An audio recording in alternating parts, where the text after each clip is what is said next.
Sur moi, ma maman a une voix aussi très apaisante qui m'endort beaucoup et qui m'a beaucoup endormie. Très soporifique. Ouais.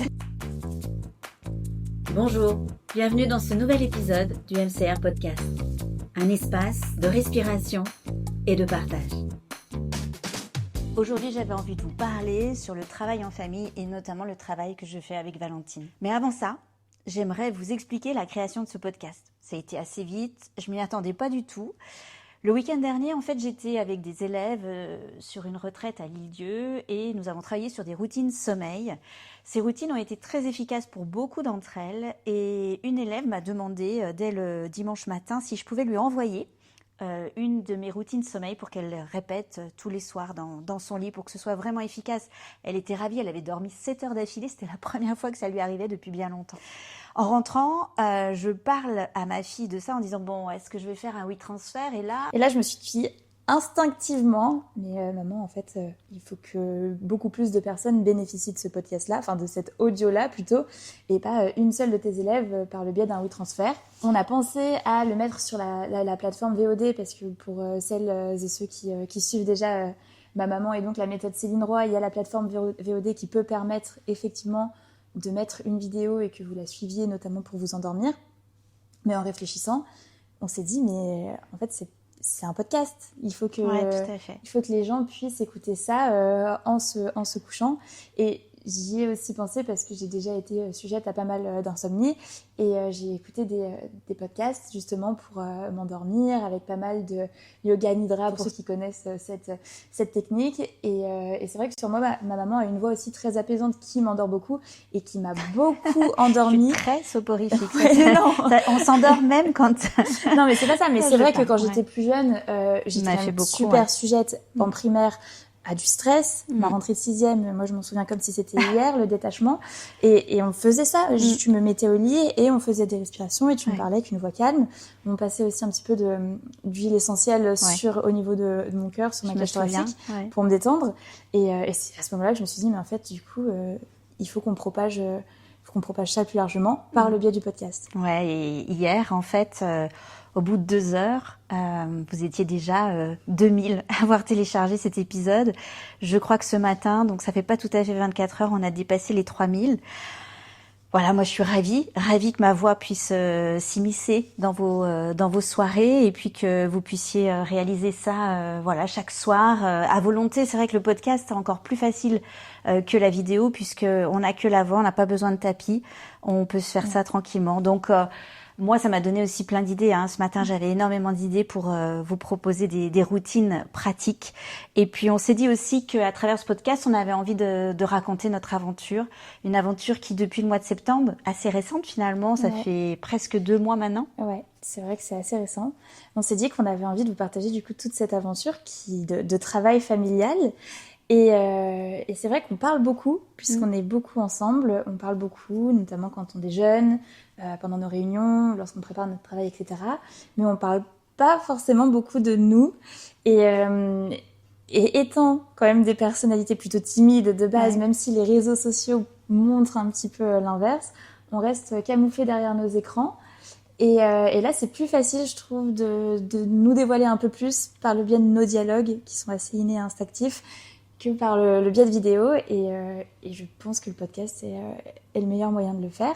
Et encore plus de parler de cette histoire familiale de travail. Qui est un peu dingue et qui est aussi... ce que j'avais envie de vous dire moi aujourd'hui, et puis à dire aussi à ma fille, déjà merci, parce que c'est... je trouve que travailler avec quelqu'un qui a 25 ans, mais c'est un souffle d'énergie. Pour moi, c'est donner une autre énergie, un autre souffle, et encore peut-être plus sur les réseaux sociaux, parce que c'est quand même pas ma génération, ces réseaux sociaux. On n'a pas toujours les codes. Là, je vois, tu t'es intervenu aussi sur l'intelligence artificielle, sur le fait que tu l'aies tout de suite vu. Moi, moins. Moi, je suis plus... boomer, comme tu dis souvent. Non, mais c'est peut-être moins alerte. Après, c'est certes une question de génération, mais pas que. C'est aussi que j'ai fait des études là-dedans, en fait. Donc aussi, forcément, et puis moi-même, je me sers d'intelligence artificielle. J'ai tenté de générer des photos pour comprendre. J'ai essayé de me former. Notamment, tu m'as vu cet été en vacances, j'essayais de générer des photos pour voilà, pour pas louper le coche. Je me dis que si je sais faire, je suis aussi un petit peu plus protégée puisque je comprends les tenants et aboutissants de tout ça. Et par le biais de mes études, vu que j'ai fait des études en droit du numérique, j'ai étudié quand même toutes les réglementations sur l'intelligence artificielle, sur les influenceurs, également sur les droits des consommateurs par rapport à ces nouvelles technologies, cette nouvelle ère. Donc voilà, j'ai aussi quand même ce bagage qui me permet, moi, de t'informer parce que j'ai été formée à tout ça. Ouais, complètement. Et c'est vrai que ça permet aussi de naviguer sur ces réseaux sociaux qui, c'est vrai que je pense, quand on les voit de l'extérieur, ils font peut-être un peu rêver. De l'intérieur, il y a quand même toute une part un peu noire. Tout n'est pas joli. Et alors, Instagram, je remercie Instagram parce que sans lui, je n'aurais pas rencontré autant de personnes et ma méthode ne se serait pas diffusée. Mais c'est vrai que par contre, on a affaire aux haters. Il pourrait être intéressant qu'on fasse un prochain épisode justement sur cette médiatisation, sur ces nouvelles plateformes. Oui, tout à fait. Et donc plutôt pour ce travail familial, je ne sais pas si tu veux qu'on leur raconte un petit peu la genèse de tout ça, comment c'est venu. Si tu veux, je peux en parler un petit peu. Vas-y. Déjà pour moi, c'est un rêve de travailler avec ma famille. C'est-à-dire que j'ai toujours baigné dans ce milieu-là. Mes grands-parents, donc tes parents, travaillaient ensemble dans une imprimerie. Cette imprimerie, elle a été reprise par ton frère et ta belle-sœur, donc mon oncle et ma tante. Et moi, toute mon enfance, quand on allait là-bas, on allait jouer sur les gros blocs de papier entre toutes les machines d'impression. Et donc, il y avait mes cousins, il y avait ma maman, tu venais imprimer tes prospectus et tes affiches de spectacle pour l'école de danse. Pendant les spectacles de danse, mes grands-mères venaient aider à coudre les différents costumes. Ouais, il y avait une vraie solidarité familiale dans tout ce qu'on faisait. La buvette, c'était les oncles, les tantes, les amis. L'accueil, en général, c'était pareil, mes grands-parents. Enfin, vraiment, solidarité, travail en famille depuis que je suis toute petite. Donc, c'est pour ça que je suis très contente d'avoir rejoint en fait ton entreprise et ce milieu-là, même si c'est pas non plus un milieu très très évident. Et je sais pas toi si tu avais envisagé en fait de travailler un jour avec moi ou est-ce que tu y avais pensé? Non, pas du tout. Ah ouais? Non, c'était pas. Mais moi, tout ce qui m'arrive, je n'y ai jamais pensé. Tu sais bien, en plus, j'arrive pas à avoir à une semaine. J'organise rien, Ouais, c'est vrai. Voilà, je planifie pas. Je vis vraiment au jour le jour. Donc, souvent, d'ailleurs, on me demande est-ce que tu avais pensé avoir 100 000 followers, 200 000 followers? Et puis, non, en fait, et encore même maintenant, j'ai pas d'objectif. Et je savais pas qu'on allait pouvoir faire tout ça. Par contre, quand tu m'as dit que tu voulais rejoindre mon aventure, j'étais vraiment très contente. Mais moi, j'ai aussi eu à cœur, avec ta sœur et toi, de pas vous influencer avec ma passion. Je voulais vous ouvrir à la danse, je voulais évidemment vous ouvrir à la musique, mais je voulais pas que ce soit trop chargé pour vous, parce que je pense que la place est pas facile. Et puis oui, c'est vrai que quand on était enfant, on vivait quand même au-dessus de ton école de danse, donc on était quand même amené à baigner quotidiennement dedans. À baigner, et puis moi je parle beaucoup de ça. Je parle beaucoup du bien-être. C'est ma passion. Donc, rappelle-toi quand je partais sur le fait de pas manger de sucre ou voilà, je peux m'emballer et ça dure 1 heure à table et alors ça peut être je tiens quand même à préciser que ce n'est pas nous qui ne devions pas manger de sucre. Oui, non. Elle nous faisait part de ce qu'elle avait lu dans la journée, qui la passionnait et les pics glycémiques et tout le tralala, super. Mais bon, c'est vrai qu'à 10 ans, t'es pas autant peut-être alerte de ton pic de glycémie. C'est ça. Non, mais j'interdisais pas. Justement, j'ai essayé, voilà, de les protéger de cette passion, de protéger aussi de vous faire manger aussi ce que vous aviez envie, parce que tout savoir, je pense, et je reste encore là-dessus, c'est-à-dire, je pense qu'on peut savoir plein de choses, mais la vie, tant qu'il n'y a pas de plaisir et de joie, ça marche pas. Même si on compte ses calories, si on compte le sucre, je pense qu'il faut davantage avoir goût à manger. J'avais vraiment, envie que moi je suis pas très très nourriture, donc j'avais envie de vous léguer ce plaisir de manger. Mais c'est vrai, voilà, j'avais quand même, je sais que mon travail prend souvent beaucoup de place, parfois un peu 80-90% de ma vie. Il y a des journées même, je pense qu'à 100%, je suis et je m'en lasse pas. Mais je m'étais dit, voilà, avec mes enfants, je vais essayer de vous protéger. Puis Instagram est arrivé. Je sais pas si tu te souviens, mais quand je devais prendre des photos pour Instagram, c'était toujours un peu compliqué. Oui, on n'avait pas envie. Non, vous aviez pas envie de ça. Bah oui, parce qu'en fait, c'est ton métier. Et disons que si tu étais comptable, on t'aiderait pas à faire la compta de tes clients. On sait Donc pas c'est ça. compliqué quand on est enfant, quand on est plus jeune, Ouais. voilà, de travailler quand on est en vacances. Enfin, c'est tout un. Mais je pense qu'on refera peut-être un épisode. Et puis de partager. Mais tu sais, tu l'avais aussi déjà quand j'étais prof de danse. Je me souviens qu'on faisait des détours pour ne pas passer devant l'école où il y avait beaucoup d'élèves à moi. Tu aimais pas. Parce qu'il m'accaparait et ça t'aimait pas. Donc ça c'était un peu, je pense que voilà, du coup j'ai essayé de faire en sorte de pas vous intégrer dans mon travail.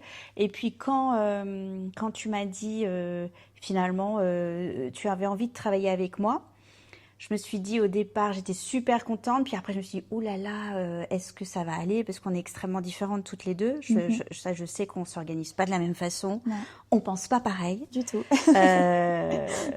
Et finalement, pour l'instant, parce qu'on peut pas savoir pour l'avenir, mais pour l'instant, c'est plutôt complémentaire. Ouais. Plutôt, voilà. Puis moi, j'avais besoin d'un bras droit, donc quel meilleur choix que sa fille. Je sais pas, j'en ai pas encore des enfants, mais voilà. Et puis je pense très fort à Lily qui est à New York pour l'instant et qui peut-être un jour viendra avec nous, je sais pas. L'aventure aussi. Ouais, peut-être. Et du coup, pour l'instant, est-ce que tu retrouves dans le travail que l'on fait ensemble, tu retrouves un petit peu la dynamique familiale que toi, tu as vécue plus jeune? Complètement. Ensuite, avec le danger que j'ai vécu moi, parce que moi je faisais de la danse pendant qu'eux ils faisaient de l'imprimerie, et je me souviens que quand je rentrais le week-end, à table ils parlaient beaucoup d'imprimerie. C'était compliqué pour moi qui étais dans la danse, et je pense qu'on est en train de prendre un peu parfois le même chemin, c'est-à-dire que c'est difficile d'avoir une relation de mère-fille. Et puis, d'ailleurs, toi, tu dis, allez, on enlève nos portables quand on était au restaurant. Ouais, allez, on enlève nos portables et on parle plus de ça. Et puis finalement, comme c'est quand même une passion, et c'est passionnant ce métier de créer, c'est quand même, parfois on est tenté à. Oui, on en reparle le dimanche soir, et puis on pourrait faire ça. Il n'y a plus de week-end, voilà. Donc ça, c'est le danger. Et en même temps, voilà, on travaille, on est contente. Je pense que c'est un exercice. Souvent, j'ai l'impression de voir sur les réseaux sociaux qu'il y a pas mal de personnes qui quand même coupent à un moment donné, pendant plusieurs semaines, qui font un peu des détox digitales, tu vois. Et puis, peut-être que nous, familialement, c'est ce qui va se passer plus tard, pour que, vu qu'on est quand même tout le temps ensemble, quand on part en vacances, on soit maman et enfant et pas collègues, en fait. Tout à fait. Tout ça, mais... Après, la chance que l'on a, c'est que dans la société, on n'a pas du tout le même travail. On fait pas du tout la même chose, on n'a pas le même rôle. Moi, je reste sur le corps, sur l'enseignement. Voilà, avec ce besoin et de m'entraîner et d'enseigner qui sera, je pense, toujours là. Toi, tu es plus, je dirais, dans l'intellect, un peu dans la recherche, dans le travail un peu journalistique. Ouais. Donc ça, on est quand même un peu... c'est complémentaire. Voilà, c'est complémentaire. Oui, on verra. Donc voilà un peu l'histoire du pourquoi on est là aujourd'hui sur ce podcast. Vous livrer un petit peu plus qui on est. Et puis voilà, sortir aussi un peu du format réseaux sociaux, vous amener un petit peu plus dans notre intimité grâce à ce podcast. Et puis moi, j'aurai la joie de vous retrouver ensuite sur des audios guidés de pratique. Ça me fait vraiment plaisir par rapport au podcast. Et puis on refera, je pense, des discussions comme ça, ou avec des thématiques peut-être sur des choses qu'on a envie de partager avec vous, des choses un peu plus intimes sur la vie sur les réseaux sociaux, notre travail, nos collaborations aussi. Voilà, on a pas mal de monde maintenant qui est avec nous dans l'aventure. On va vous retrouver bientôt donc dans le nouvel épisode, mais avant ça, n'oubliez pas de vous abonner, ça c'est très important pour que ce podcast dure, et puis de le liker, de mettre des petites étoiles. Vraiment encore merci, parce qu'on s'attendait pas à autant d'écoutes, autant de téléchargements sur le premier épisode Accueillir la nuit. Merci beaucoup. Ouais, merci beaucoup. Il est évidemment tout le temps disponible, donc celui-ci vous pouvez le faire tous les soirs, et puis Notez vraiment en commentaire les envies que vous avez, ça va nous guider. On est toutes neuves dans le milieu du podcast. C'est clair. Donc vous nous dites, vous commentez et puis comme ça, on essaiera de faire au mieux avec ce que vous avez envie et ce que nous aussi on a envie de vous proposer.